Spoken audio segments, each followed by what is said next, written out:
আসসালামু আলাইকুম। বর্তমানে বাংলাদেশে আইন শৃঙ্খলার খুব অবনতি দেখা যাচ্ছে। এই আইন শৃঙ্খলা অবনতির জন্য আমি প্রথমেই সরকারকে দায়ী করব।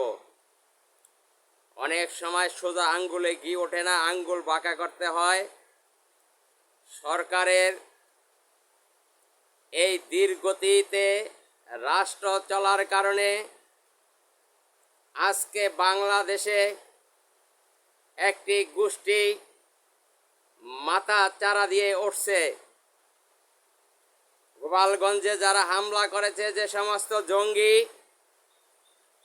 এই জঙ্গিদেরকে গ্রেপ্তার করতে সময় লাগবে 24 ঘন্টা। প্রশাসনের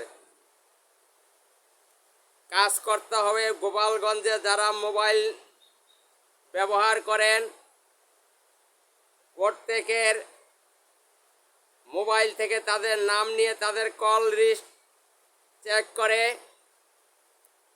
কারা কারা যেদিন ওখানে গন্ডগোল হয়েছিল ওই দিন রাত্রে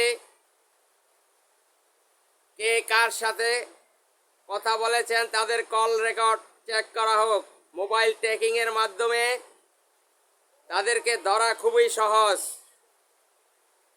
কারণ গোপালগঞ্জ বাংলাদেশ থেকে আলাদা নয়। গোপালগঞ্জ এমন কিছু হয়ে যায় নাই যে তাদেরকে আইনের আওতায় আনা যাবে না। বিগত দিনে আমরা দেখেছি চুন থেকে পান খসলেই জঙ্গির ট্যাগ দিতেন। এখন কিভাবে জঙ্গিরা ওখানে দেখছি তারা ককটেল বিস্ফোরণ ঘটাইছে এবং অস্ত্র হাতে মহড়া দিছে।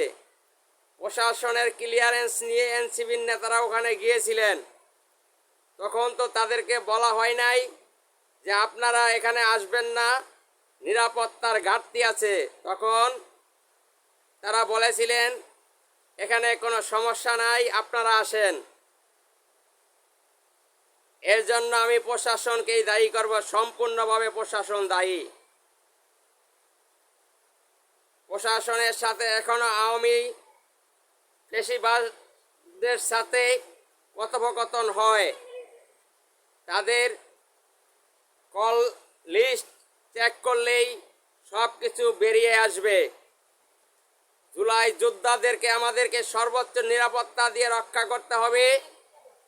তাদেরকে যদি আমরা সম্পূর্ণভাবে নিরাপত্তা দিতে ব্যর্থ হই, তাহলে আমাদের দেশে শান্তি বিঘ্নিত হইতে পারে।